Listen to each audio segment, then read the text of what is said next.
Good evening all of dear my students. आज मैं फिर आप लोगों के बीच हाजिर हूँ। जैसा कि मैंने आप लोगों को बताया था कि मैं प्रतिदिन एक नया नया टॉपिक आप लोगों के बीच लेके आऊँगा और वैसे टॉपिकों को मैं बताऊँगा जिससे कि परीक्षा में सवाल पूछे जाएंगे।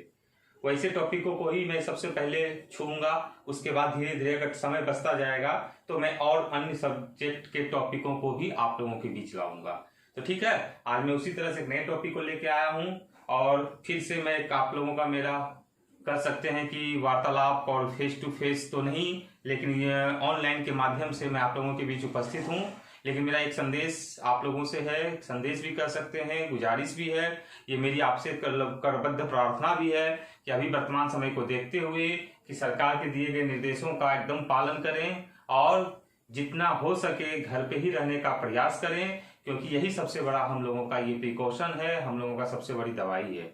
ठीक है, तो हम लोग घर पे रह के आराम से नींद लें, पढ़ाई करें, खाना खाएं, आराम से एंजॉय करें, लेकिन बाहर निकलने का प्रयास ना करें। जितना ज्यादा से ज्यादा हो सके घर पे ही रहें। एकदम अत्यावश्यक कार्य हो तो ही बाहर निकलने का प्रयास करें। सोशल डिस्टेंसिंग का पालन करें, कुछ लोगों से दूरी बनाने का प्रयास करें, नए लोगों से मिलने से बचें। अभी वर्तमान समय की जो स्थिति है, हालत है, उसके बारे में हम लोगों को सोचना है, विचार करना है, लड़ना है उससे। तो ठीक है, साथ ही साथ हम लोगों को पढ़ाई को भी लेके चलना है। तो पढ़ाई भी हम लोगों की कैसे होगी? अब समय अच्छा हम लोगों के पास 2-3 महीना अगर मिल गया है तो उस समय का हम लोग यूटिलाइज करें, क्योंकि अब ऑफलाइन क्लासेस होने की संभावना अभी 2 से 3 महीने होने की बहुत नहीं लग रहा है कि 2 से 3 महीना तक में इस खुलने की कोई स्थिति है। तो 2 से 3 महीना हम लोगों को बेकार नहीं करना है।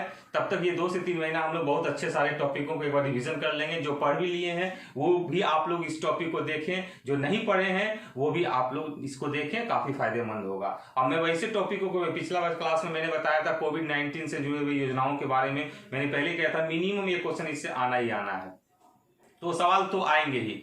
आज मैं जो टॉपिक शुरू कर रहा हूं कि जैसे देख रहे हैं कि फ्रीडम मूवमेंट, एंशिएंट हिस्ट्री और मेडिएवल हिस्ट्री और मॉडर्न हिस्ट्री, तो ये तीनों सेक्शन में से मॉडर्न हिस्ट्री से सवाल ज्यादा रहते हैं। तो मॉडर्न हिस्ट्री में से भी फ्रीडम मूवमेंट, स्वतंत्रता संघर्ष, वो स्वतंत्रता संघर्ष से सवाल ज्यादा पूछे जाते हैं। लगभग ऑलमोस्ट 70 से 75% जो सवाल रहेंगे आपको हिस्ट्री से, वो आपको रहेंगे फ्रीडम मूवमेंट से। तो मैं वैसे ही टॉपिक को आज लेकर आया हूं, फ्रीडम मूवमेंट को, और मैं उसको 2 से 3-4 क्लास में सोच रहा हूं कि उस चीजों को मैं टॉपिक को खत्म कर दूं, फिर नए टॉपिक को लेकर आऊंगा।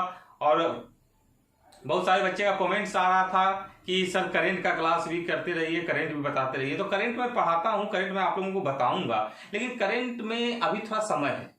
एग्जाम में भी 2 से 3 माह का समय है। तो 2 से 3 माह का समय है, 3 माह क्या कर सकते हैं, 3 माह के बाद ही बोल सकते हैं। तो कुछ दिनों के बाद भी अगर हम करंट पे शुरू करेंगे तो हम लोग उसको आराम से कवर कर सकते हैं। तो इसलिए अभी जो जो चीज अछूता है, जो जो इंपॉर्टेंट टॉपिक है स्टैटिक जीके से रिलेटेड, वो सब चीजों को बारीकी से हम लोग देखेंगे। तो ठीक है, तो आज हम लोग शुरू करेंगे भारतीय स्वतंत्रता संघर्ष। भारतीय स्वतंत्रता संघर्ष, ध्यान दीजिएगा, ठीक है। ये इसको इंडियन फ्रीडम मूवमेंट भी बोल सकते हैं, भारतीय स्वतंत्रता संघर्ष, कि कैसे हमारे कुछ प्रमुख नेताओं ने भारत को आजादी दिलाने के लिए क्या क्या उनका प्रमुख योगदान रहा, क्या कोई संस्था आई, उन लोगों का क्या योगदान रहा, वैसी संस्थाओं का क्या योगदान रहा। तो आजादी दिलाने के लिए वो सब चीजों को हम बारीकी से पढ़ेंगे। तो भारतीय स्वतंत्रता संघर्ष को हम लोग 3 भागों में बांट के पढ़ते हैं। भारतीय स्वतंत्रता संघर्ष को हम लोग 3 भागों में बांट के पढ़ते हैं। पहला भाग है उदारवादी युग, उदारवादी युग, ठीक है। इसका टाइम पीरियड इसका जो हो जाएगा 1885 से 1905, 1885 से 1905 उदारवादी युग का हम लोग बात कर रहे हैं। 3 चरण में हम लोग भारतीय स्वतंत्रता संघर्ष को पढ़ते हैं। दूसरा जो हो जाएगा वो हो जाएगा उग्रवादी युग, उग्रवादी युग, गरम मिजाज के लोग, जो गरम दल के लोग थे, जो आजादी को सोच रहे थे कि जबरदस्ती छीन लेना है, लड़ के ले लेना है, वैसे लोग इसमें शामिल हुए थे। और इनका पीरियड था आपको 1905 ईस्वी से लेकर 1919 ईस्वी तक। उदारवादी युग में क्या था? उदारवादी युग में था कि वैसे लोग जो बूढ़े बुजुर्ग लोग थे और अपनी विचारधाराओं से लोगों को और सरकार तक अपनी बातों को पहुंचाने का प्रयास करते थे, मतलब कि शांति से, सौम्य और शालीन तरीके से। लेकिन जस्ट लाइक इसके आगे हम लोग देखेंगे, जब उग्रवादी युग आया था तो ये लोग छीनना चाहते थे कि लड़ के हम अपने अधिकार को लेंगे। दोनों अपने जगह पे सही थे, किसी को भी कमजोर और किसी को भी गलत आंका नहीं जा सकता है। ये उदारवादी युग था, ये उग्रवादी युग था। उदारवादी युग में आपको जैसे कह सकते हैं महात्मा गांधी थे, पंडित जवाहरलाल नेहरू थे, फिरोज शाह मेहता थे, आपको दादा भाई नौरोजी वगैरह थे। और जस्ट उग्रवादी युग की हम लोग बात करें तो उसमें भगत सिंह, चंद्रशेखर आजाद, सत्येंद्र सान्याल, खुदीराम बोस, ऐसे जैसे व्यक्ति लोग, ये सब उग्रवादी युग में थे। एक और आता है, हम लोग चर्चा करते हैं तीसरा में, ये है आपको गांधी युग। गांधी युग 1919 ईस्वी से 1947 ईस्वी तक, ठीक है। 1919 ईस्वी से 1947 ईस्वी तक गांधी युग। तो गांधी जी का आगमन भारत में हो चुका था तब तक, और उन्होंने चंपारण सत्याग्रह करने के बाद पूरे भारत में अपनी एक अच्छी खासी पहचान बना ली थी। इस कारण से सभी वर्ग के लोगों ने इन्हें अपना एक राष्ट्रीय नेता के रूप में मान लिया था। और उसके बाद से जितने भी आंदोलन, जितने भी आप कह सकते हैं कि अंग्रेजों के साथ संघर्ष हो रहा था, उसमें गांधी जी का एक अहम रोल होता था, प्रत्यक्ष या अप्रत्यक्ष रूप से। तो यही इसीलिए इसका नाम दिया गया गांधी युग। 1919 से लेकर 1947 तक। 1947 में भारत को आजादी मिल गई थी और इसलिए गांधी जी को कहा जाता है, अग्रणी नेता माना जाता है, भारत के राष्ट्रपिता माने जाते हैं, क्योंकि उन्होंने भारत को अंत में आजादी दिला के ही दम मारी थी। तो ये भारतीय स्वतंत्रता संघर्ष को हम लोग 3 चरण में देखते हैं। ये हमारा 2 से 3 क्लास चलेगा। आज मैं फिर मैं बता दे रहा हूं, ये 2 से 3 क्लास, आप लोग इसको मिस मत कीजिएगा और ज्यादा से ज्यादा आप लोग इसको लाइक शेयर कीजिए और अपने दोस्त परिचितों में बताइए कि क्लास शुरू हो चुका है हमारा। बहुत लोग अभी तक नहीं जान पा रहे हैं। मैं भी अभी कितना ज्यादा मैं कह सकते हैं कि इसको प्रचार प्रसार नहीं कर रहा हूं। जो लोग इससे आप लोग लाभान्वित हो रहे हैं तो आप लोग लाभ लीजिए। लेकिन है, आज भी मैं जो बता रहा हूं टॉपिक, उससे सवाल आप लोगों का कंफर्म है कि परीक्षा में पूछा जाएगा। पिछले क्लास में भी बताया था और आज भी बता रहा हूं कि मैं to the point, to the exam के व्यू से, एग्जाम में जो सवाल पूछे जाएंगे बस उतना ही बताऊंगा। पढ़ने के लिए आपके पास बहुत सारा सिलेबस है, बहुत सारे सब्जेक्ट हैं, टॉपिक्स बहुत सारे हैं। उतना पढ़ने का प्रयास कीजिएगा तो पता चला क्या कि 2 से 3 साल आपका समय व्यर्थ हो जाएगा, बर्बाद हो जाएगा। तो रणनीति के साथ, एक स्ट्रेटजी के साथ अगर पढ़ेंगे, कौन सा टॉपिक, कौन से टॉपिक से सवाल पूछे जाते हैं परीक्षा में, अगर उससे पढ़िएगा तो आपका सवाल बिल्कुल नहीं छूटेगा। और वही चीजों को मैं आप लोगों के बीच लाने का प्रयास कर रहा हूं और आगे भी करता रहूंगा। चलिए अब एक एक करके हम इसके बारे में चर्चा करेंगे। तो भारतीय स्वतंत्रता संघर्ष में उदारवादी युग की सबसे प्रमुख जो घटना थी वो थी आपको कांग्रेस का गठन। आप लोगों को भी पता होगा 1885 ईस्वी में कांग्रेस का गठन हुआ था। अब इससे कांग्रेस का गठन से रिलेटेड से एक सवाल पूछे जाते हैं। क्या पूछे जाते हैं तो उसके बारे में हम लोग चर्चा करेंगे। पहले कुछ रफली आइडिया हम दे देंगे कि कांग्रेस का गठन कैसे हुआ, किन परिस्थितियों में हुआ, किन हालात में हुआ। उसके बाद इससे रिलेटेड कुछ लोगों का वक्तव्य था कि कांग्रेस का गठन हुआ तो इससे रिलेटेड लोगों का क्या मन में क्या विचारधाराएं हैं, वो चीजों के बारे में मैं बताऊंगा। और उसके बाद कांग्रेस का अधिवेशन सेशन जो होता था प्रत्येक साल दिसंबर माह के महीना में, तो उससे रिलेटेड कौन अध्यक्षता किया, कहां हुआ, उससे सवाल पूछे जाते हैं, वो चीजों को मैं बारीकी से बताऊंगा। बाकी उग्रवादी गांधी युग का भी मैं चर्चा करूंगा। तो अभी वर्तमान समय में मैं आप लोगों के बीच कांग्रेस का गठन कर लेकर आ रहा हूं। इतना तक में समझने में कोई दिक्कत नहीं आप लोगों को होनी चाहिए।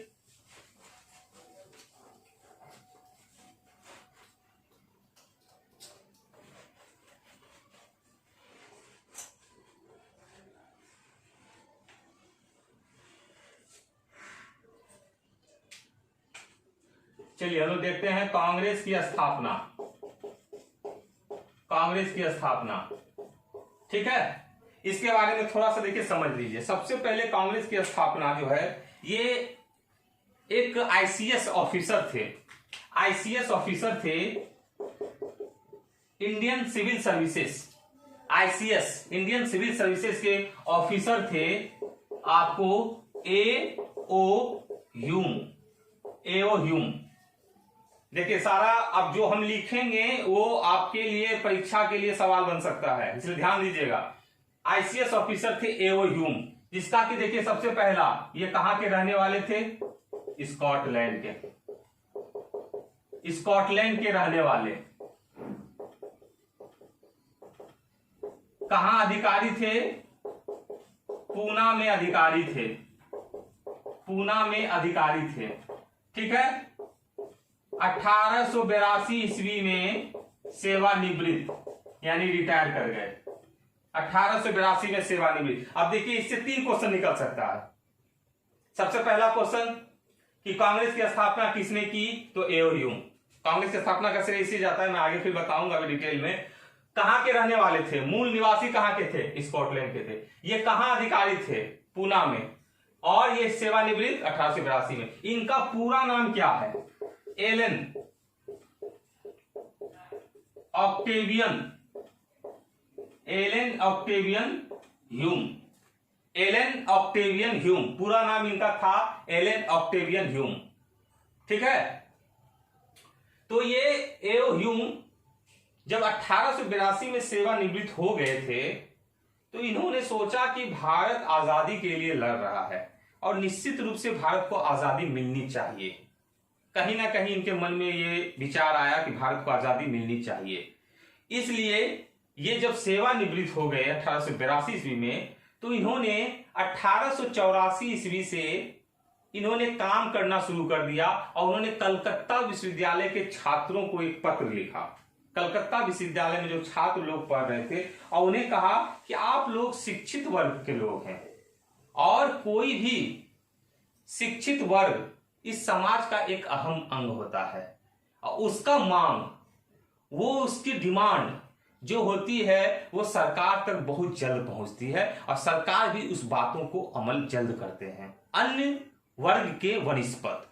तो मैं आप लोगों से ये कहना चाहता हूं कि भारत को अभी आजादी दिलाने के लिए बहुत सारे लोग संघर्ष कर रहे हैं, तो आप लोग भी मेरे साथ आए। आप लोग के जैसे 50 लोग भी आएंगे, एक संस्था अगर हम लोग बना लेते हैं तो आपकी मांग मजबूती के साथ सरकार तक पहुंचेगी। सरकार कहने का सेंस है ब्रिटिश साम्राज्य। तो सरकार तक ये आपकी मांग पहुंचेगी ठोस तरीके से, मजबूत तरीके से, तो हम लोग इस चीजों को जीत सकते हैं। उनकी मांगों को, उनके पत्र को वहां के छात्रों ने स्वागत किया और इसलिए 1884 ईस्वी में ए.ओ. ह्यूम कलकत्ता विश्वविद्यालय गए और वहीं पर उन्होंने जाकर 1884 ईस्वी में भारतीय राष्ट्रीय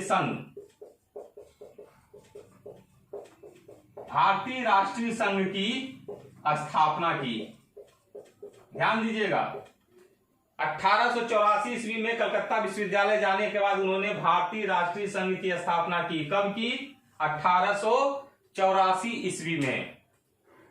उसके बाद लगा क्या कि कुछ और लोगों को इसमें जोड़ना चाहिए, तो ए.ओ. ह्यूम ने बहुत सारे प्रदेश के नेताओं को, बुद्धिजीवियों को, डॉक्टर, इंजीनियर, वकील, इन लोगों को उन्होंने प्रयास किया संपर्क साधने का, पत्र के माध्यम से, तार के माध्यम से। तो सभी लोगों को इन्होंने पत्र भेजा, लेकिन उसके पहले जरूरी था कि परमिशन लेना कि हम सभा या मीटिंग कहां करें और उसके लिए परमिशन की आवश्यकता थी। तो उस समय हमारे तत्कालीन वायसराय थे लॉर्ड डफरिन। ये भी सवाल देखिए परीक्षा में पूछा जाता था। उस समय कौन था? लॉर्ड डफरिन उस समय वायसराय थे। सिंपल सा सवाल, एकदम नॉर्मल सवाल है, परीक्षा में पूछा जाता है। कांग्रेस की स्थापना के समय वायसराय कौन थे? Lord Dufferin. कांग्रेस की स्थापना कब हुई? 1885। अब लेकिन आप लोगों को लग रहा है कि 1884 में भारतीय राष्ट्रीय संघ की स्थापना की, तो मैं तुरंत अभी 1-2 मिनट के अंदर बताने वाला हूं, इसको क्लियर कर दूंगा। 1884 में भारतीय राष्ट्रीय संघ की स्थापना की, लेकिन कांग्रेस की स्थापना 1885 में हुई। तो ये लॉर्ड डफरिन के पास जाके ए.ओ. ह्यूम ने मिला और उन्होंने पूना में सम्मेलन कराने की, एक मीटिंग रखने की इजाजत मांगी और लॉर्ड डफरिन ने तुरंत इजाजत दे दी कि आप लोग कर सकते हैं, कोई दिक्कत नहीं है। और इसके बाद सारे जगहों पे सभी लोगों को, प्रमुख लोगों को उन्होंने पत्र के माध्यम से, तार के माध्यम से भेजना शुरू कर दिया। और इसके बाद 28 दिसंबर का डेट रखा गया था, लेकिन 28 दिसंबर के जस्ट 2 माह पहले, 1 माह पहले आप ये समझ सकते हैं कि पूना में प्लेग एक महामारी बीमारी जो विस्तृत रूप से, गंभीर रूप से वहां फैल गई थी। तो इस कारण से बहुत सारे लोगों का वहां आना संभव नहीं हो सका। तो आनंद फानन में तुरंत पूना से उस जगह को चेंज करके बंबई कर दिया गया। तो 1885 ईस्वी में सबसे पहला जो कांग्रेस का अधिवेशन हुआ वो आपको 28 दिसंबर 1885 ईस्वी में बंबई में हुआ था। सबसे पहले पूर्व निर्धारित कहां था? पूर्व निर्धारित आपको पूना में था, ठीक है। लेकिन पहला अधिवेशन हुआ आपको 28 दिसंबर 1885 कहां? तो बंबई में। 1885 ईस्वी बंबई में पहला अधिवेशन हुआ था। अब देखिए, पहला अधिवेशन हुआ था 28 दिसंबर 1885 को बंबई में। इसी अधिवेशन में Dadabhai Naoroji, grand man of Britain, old man of Britain जिसे कहा जाता है, तो वो दादा भाई नौरोजी इसमें शामिल हुए थे। कुल 72 प्रतिनिधियों ने भाग लिया था। कुल कितनों ने भाग लिया था? 72 प्रतिनिधियों ने इसमें भाग लिया था। 72, ये सब सवाल पूछे जाते हैं कि पहला कांग्रेस के अधिवेशन में कुल कितनों ने भाग लिया था, तो 72। मैं लास्ट में एक बार फिर से जिक्र कर दूंगा कौन कौन सवाल महत्वपूर्ण होंगे। उसके बाद दादा भाई नौरोजी इसमें शामिल हुए और उन्होंने ही इस अधिवेशन में कहा कि ये भारतीय राष्ट्रीय संघ जो आप नाम रखे हैं, ये भारतीय राष्ट्रीय संघ के जगह पर, ये संघ के जगह पर आप इसका नाम रख दीजिए कांग्रेस। भारतीय राष्ट्रीय संघ के जगह पर इसका नाम रख दीजिए कांग्रेस। तो ये कांग्रेस शब्द देने वाला कौन था? जैसा कि मैं आप लोगों को बता रहा हूं, तो ये कांग्रेस शब्द देने वाले दादा भाई नौरोजी थे। दादा भाई नौरोजी के ही सुझाव पर यह भारतीय राष्ट्रीय कांग्रेस की स्थापना हुई, जो वर्तमान समय में ये पार्टी है। अभी वर्तमान समय में जितनी भी पार्टियां आप लोग देख रहे हैं, उसमें से सबसे पुरानी पार्टी अगर कोई है तो वो कांग्रेस है, जिसका कि पूरा नाम है INC, इंडियन नेशनल कांग्रेस, भारतीय राष्ट्रीय कांग्रेस। इसकी स्थापना 1885 में हुई थी। तो यही अधिवेशन में, पहला अधिवेशन में दादा भाई नौरोजी ने भारतीय राष्ट्रीय संघ का नाम करने का सुझाव कांग्रेस दिया और सभी प्रतिनिधियों ने इस पर सहमति जताई और भारतीय राष्ट्रीय संघ की स्थापना और इसका नाम चेंज होके हो गया भारतीय राष्ट्रीय कांग्रेस। ये कांग्रेस शब्द देने वाले दादा भाई नौरोजी थे। एकदम ये सब चीजों को नोट करो, ये सब सवाल पूछने वाला है। कांग्रेस शब्द देने वाला कौन था? दादा भाई नौरोजी। ये कांग्रेस शब्द जो लिया गया था अमेरिका से, कहां से लिया गया? कांग्रेस शब्द अमेरिका से लिया गया है। और कांग्रेस का मतलब ही होता है सभी धर्म, सभी जाति, सभी संप्रदाय का प्रतिनिधित्व। मतलब सभी धर्म के लोग आएंगे, सभी जाति के लोग आएंगे, सभी संप्रदाय के लोग आएंगे और उसका एक प्रतिनिधित्व किया जाएगा, वही है कांग्रेस। वर्तमान परिप्रेक्ष्य में हम लोगों को नहीं देखना है, हम लोगों को यहाँ चर्चा करना है 1885 और 1947 तक। वर्तमान में किसकी क्या स्थिति है, नहीं है, कौन क्या कर रहा है, नहीं कर रहा है, हम लोगों को राजनीतिक मुद्दों को बीच में नहीं लाना है। हम लोगों को बस पढ़ाई से रिलेटेड कौन सा सवाल परीक्षा में आ सकता है, उस चीजों के बारे में हम लोग गौर करेंगे, ठीक है। तो ये हुआ 72 प्रतिनिधियों के साथ पहला मीटिंग हो गया 28 दिसंबर 1885 को बंबई में। अब मैं बताता हूं कि इससे रिलेटेड क्या क्या सवाल, इतना आज मैं टॉपिक बताया हूं, इससे 10 सवाल मिनिमम बन सकते हैं और आपका सवाल परीक्षा में नहीं छूटेगा। आप समझ भी गए होंगे कि कांग्रेस की स्थापना किन परिस्थितियों में हुई, किन हालत में हुई। जिनका वीडियो छूट गया है वो वीडियो को शुरू से करके देख लेंगे एक बार। तो सबसे पहले कांग्रेस की स्थापना 1885 में ये जानेंगे। एक ICS ऑफिसर A.O. ह्यूम, ठीक है, इनको कांग्रेस का पिता कहा जाता है। देखिए एक दो चीज छूट गया था, मैं बता दे रहा हूं। इनको कांग्रेस का पिता कहा जाता है क्योंकि इनके प्रयास से ही कांग्रेस की स्थापना हुई थी। इन्होंने ही सबसे पहले पहल किया था, तो इस कारण से इन्हें कांग्रेस का पिता कहा था। ये स्कॉटलैंड के रहने वाले थे। महत्वपूर्ण प्रश्न, कहां के रहने वाले थे? स्कॉटलैंड। ये कहां अधिकारी थे? ICS के कहां अधिकारी थे? पूना में। सेवानिवृत्त कब हुए? 1882 में। और सेवानिवृत्त होने के बाद ये बस गए जाके शिमला में। कहां बस गए? शिमला में जाके रहने लगे थे 2 साल। 84 से इन्होंने पहल किया था, 82 में रिटायर किए थे, तो शिमला में बस गए। इसीलिए इन्हें शिमला का सन्यासी भी कहा जाता है। शिमला का सन्यासी, इंग्लिश में भी कभी कभी दे देगा hermit of Shimla. Hermit of Shimla, Shimla का सन्यासी, क्योंकि वहीं जाके बस गए थे, रह गए थे, तो इस कारण से शिमला का सन्यासी या हर्मिट ऑफ शिमला दोनों एक ही चीज है। इस चीजों को भी नोट कर लीजिएगा। इनका पूरा नाम है एलन ऑक्टेवियन ह्यूम। पूरा नाम क्या हो गया? Elon Octavian Hume.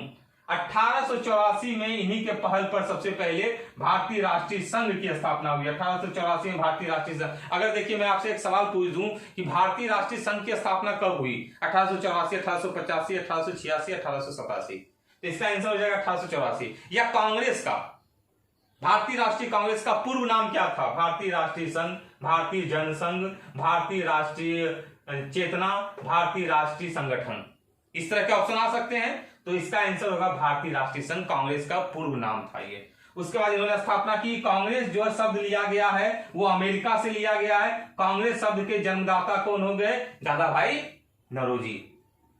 कांग्रेस की स्थापना के समय कौन थे वायसराय? Lord Dufferin. 1885 में, 84 से 88 तक ये थे, तो इसलिए 1885 में लॉर्ड डफरिन थे आपको कांग्रेस का भारत के वायसराय। उसके बाद ये जो पहले से जो मीटिंग होना था वो पूना में होना था, लेकिन प्लेग फैलने के कारण बंबई में कर दिया गया। तो सबसे पहला जो हुआ 28 दिसंबर 1885 को, कहा? बंबई के गोकुलदास तेजपाल संस्कृत महाविद्यालय में। गोकुलदास तेजपाल संस्कृत विद्यालय में हुआ था पहला। कुल कितने प्रतिनिधियों ने भाग लिया था? 72 प्रतिनिधियों ने। पहला अध्यक्ष, सबसे पहला अध्यक्ष जो इसमें थे, जो ये 1885 में हुआ था, WC बनर्जी। WC बनर्जी, हिंदी में इसका नाम हो जाएगा व्योमेश चंद्र बनर्जी।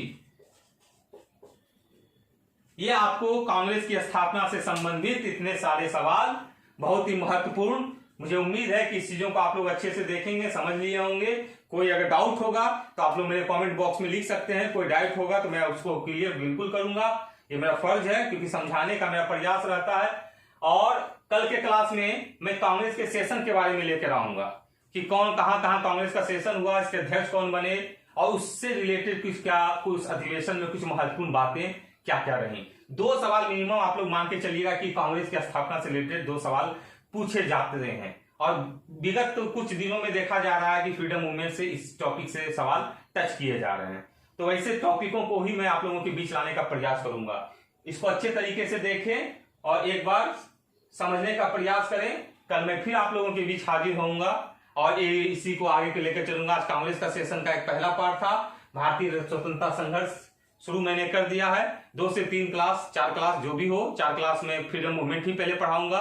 बीच में अगर वैसा होगा, आप लोगों का डिमांड होगा, तो मैं दूसरे टॉपिक को भी लेकर आ जाऊंगा, लेकिन इसको भी कंप्लीट में करूंगा, क्योंकि इससे सवाल आप लोगों के हर परीक्षा में रहेंगे। ठीक है, कैसा लगा वीडियो आप लोग कमेंट बॉक्स में जरूर एक बार कमेंट करेंगे।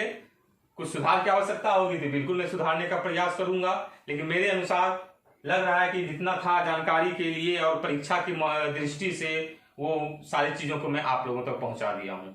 ठीक है, मिलते हैं फिर कल छोटे से ब्रेक के बाद। तब तक शुभ रात्रि। चलिए, जय हो।